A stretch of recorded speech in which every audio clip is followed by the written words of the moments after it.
प्रधानमंत्री नरेंद्र मोदी अपनी मॉरिशस की 2 दिवसीय यात्रा के बाद भारत लौट आए हैं।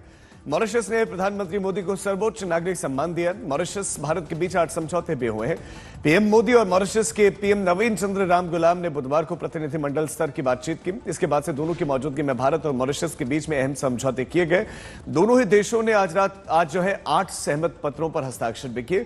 पीएम मोदी ने ट्वीट करके कहा कि हमने अपनी साझेदारी को एक उन्नत रणनीतिक साझेदारी के रूप में बढ़ाने का निर्णय लिया है। हम बुनियादी ढांचे, आवास, डिजिटल प्रौद्योगिकी, स्वास्थ्य और अन्य क्षेत्रों में साथ मिलकर काम करेंगे।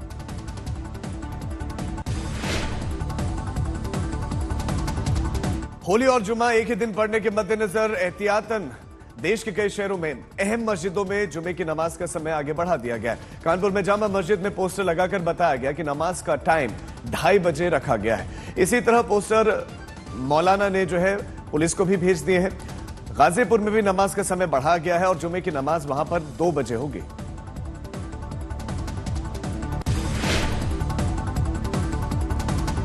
होली और जुमा साथ पड़ने के मद्देनजर देश भर में पुलिस भी सतर्कता बरत रही है। कई शहरों में पुलिस ने तैयारी करते हुए फ्लैग मार्च निकाले, शांति समितियों के साथ बैठक की। दरभंगा में पुलिस का फ्लैग मार्च निकाला गया। अलवर में भी पुलिस ने फ्लैग मार्च निकाला। नोएडा में पुलिस अलर्ट है, सुरक्षा व्यवस्था कड़ी कर दी गई है। मेरठ में आला अधिकारियों के साथ पुलिस ने पैदल मार्च ही निकाला, जिसमें मेरठ के एसपी सिटी, सीओ कोतवाली और अन्य पुलिस के अधिकारी शामिल थे। शाहजहांपुर में खुफिया विभाग की टीम सादी वर्दी में धार्मिक स्थलों की निगरानी करेगी। ड्रोन के जरिए भी धार्मिक स्थलों की निगरानी की जाएगी। इसी तरह चंदौली में भारी फोर्स के साथ शहर और ग्रामीण इलाकों में फ्लैग मार्च किया जा रहा है।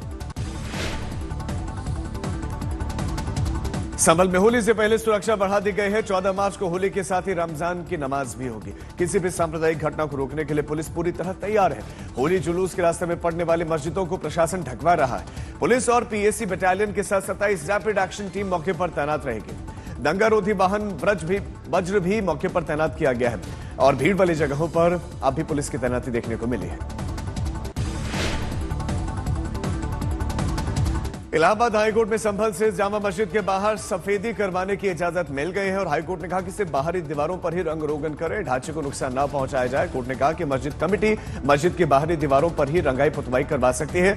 रमजान के दौरान मस्जिद में लाइटिंग भी करवाई जा सकती है, लेकिन इस दौरान ढांचे को किसी भी तरह का नुकसान नहीं पहुंचाया जाना चाहिए। 25 फरवरी को जामा मस्जिद कमेटी के वकील जाहिर असगर ने मस्जिद की रंगाई पुताई के लिए हाईकोर्ट में याचिका दाखिल की थी।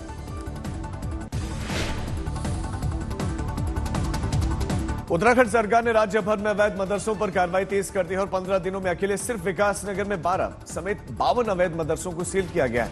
विकासनगर में अवैध मदरसों पर एक्शन जारी है।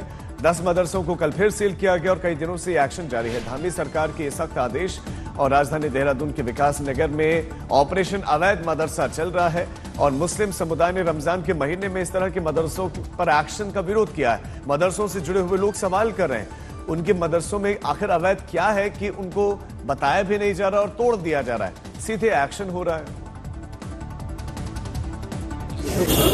भाई अवैध मदरसे आप ही तो कह रहे हैं, सरकार हमें बताई तो सही वो अवैध हैं कैसे। अव्वल तो ये अवैध की अफवाह है, अवैध कुछ नहीं होता। तो कुछ नोटिस देंगे तो हमें भी तो पता लगना चाहिए कि हमारी ये चीज अवैध है, तो हम उसे लीगल वे में लाएंगे। जो सरकार के नॉर्म्स हम उसे फॉलो करेंगे और उसे पूरा करेंगे।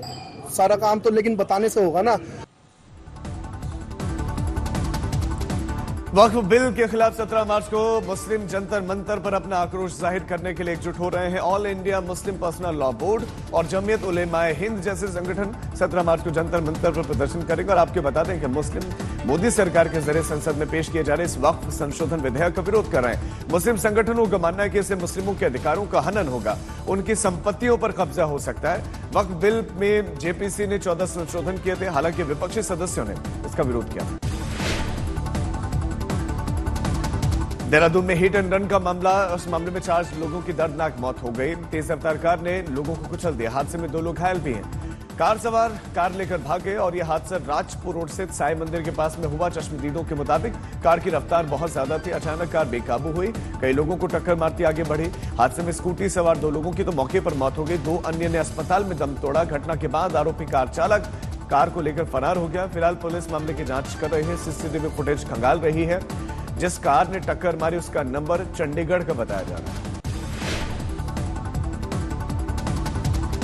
महाराष्ट्र में महायुति की सरकार की महत्वाकांक्षी शक्तिपीठ महामार्ग योजना के खिलाफ किसानों ने मोर्चा खोल दिया। बुधवार को किसानों ने आजाद मैदान पर विरोध प्रदर्शन किया। शक्तिपीठ महामार्ग के खिलाफ सभी 12 जिलों के किसान सड़कों पर उतरेंगे।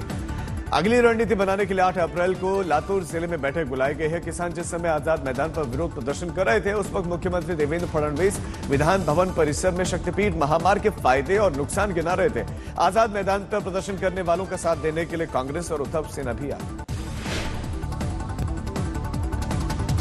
हरियाणा में 10 में से 9 नगर निगमों पर बीजेपी का कब्जा हो गया। स्थानीय निकाय चुनाव में बीजेपी को यह जबरदस्त सफलता मिली है और हुड्डा के गढ़ रोहतक में भी बीजेपी की जीत हुई है। राज्य के 10 नगर निगमों में से 9 पर बीजेपी का कब्जा है, जबकि 9 नगर परिषदों में से बीजेपी ने जीत दर्ज की है। फरीदाबाद में बीजेपी का प्रवीण बत्तर जोशी 3,16,000 मतों से चुनाव जीती है, जो कि देश के सबसे बड़े एक तरह से चुनावी जीत का एक अंतर है। और ये रिकॉर्ड गाजियाबाद की बीजेपी की मेयर सुनीता दयाल के नाम इससे पहले था।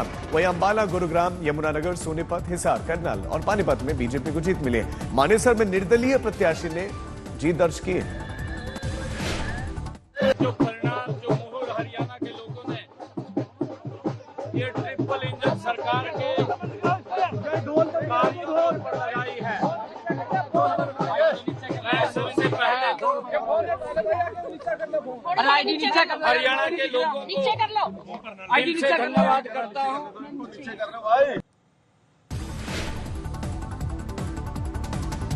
महाराष्ट्र में किसानों के सुसाइड का चौंकाने वाला आंकड़ा सामने आया है। पिछले कुछ महीनों में यहां पर रोज 8 किसानों ने जान दी है। सरकार और प्रशासन के तमाम दावों और वादों के बावजूद महाराष्ट्र में किसान खुदकुशी के मामले में नहीं थमे हैं। यहां महाराष्ट्र सहायता एवं पुनर्वास विभाग के मुताबिक जनवरी से अगस्त 2022 के बीच प्रदेश में 1,875 किसान सुसाइड कर चुके थे, यानी कि हर महीने 234 से ज्यादा किसानों ने जान दी है। किसान आत्महत्या के मामले में अमरावती क्षेत्र लिस्ट में सबसे ऊपर है और दूसरे स्थान पर औरंगाबाद रीजन है। अमरावती क्षेत्र में जनवरी से अगस्त के बीच में 725 किसानों ने जान दी। जम्मू कश्मीर में एक तरफ शराब पर पूर्ण प्रतिबंध की मांग उठ रही है, तो इस मांग के बीच में नेशनल कॉन्फ्रेंस की अगुवाई वाली सरकार ने राजस्व का हवाला देते हुए शराब दुकानों के टेंडर जारी किए हैं। सरकार ने 305 दुकानों के लिए बिड जारी की है। उमर सरकार ने विरोध को देखते हुए सफाई दी कि किसी नई दुकान का लाइसेंस नहीं दे रहे। हालांकि विपक्ष इस दावे को गलत बता रहा है। सरकार ने नई शराब नीति बना दी है, जिसके तहत टेंडर जारी किए गए हैं। नेशनल एजुकेशन पॉलिसी की 3 भाषा नीति पर तमिलनाडु का कड़ा विरोध अभी जारी है। तमिलनाडु के सीएम ने एनईपी को भगवा नीति बताया है और उधर शिक्षा मंत्री धर्मेंद्र प्रधान ने कहा कि डीएमके एनईपी पर राजनीति कर रहा है। स्टालिन ने कहा कि मोदी सरकार हिंदी को बढ़ावा दे रही है, देश को नहीं। स्टालिन ने इस मुद्दे पर एक रैली की तो स्टालिन ने डिलिमिटेशन का भी विरोध जताया।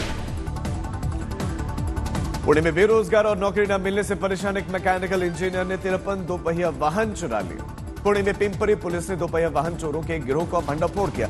पुलिस तब हैरान रह गई जब एक चोर इसमें मैकेनिकल इंजीनियर निकला। पुलिस का कहना है कि उसने बाइक इसलिए चुराई क्योंकि वो बेरोजगार था, नौकरी ही नहीं मिल पा रही थी। पुलिस ने 35 अपराधों का भी खुलासा किया है। पुणे और पिंपरी चिंचवड शहरों में 100 और 150 सीसीटीवी के आसपास जब खंगाले गए तो आरोपी तक पुलिस पहुंचे। आरोपियों के नाम संतोष मारुति शिंदे, धीरज प्रदीप सावंत, बालाजी उर्फ तात्या साहेब, दादा भोसले।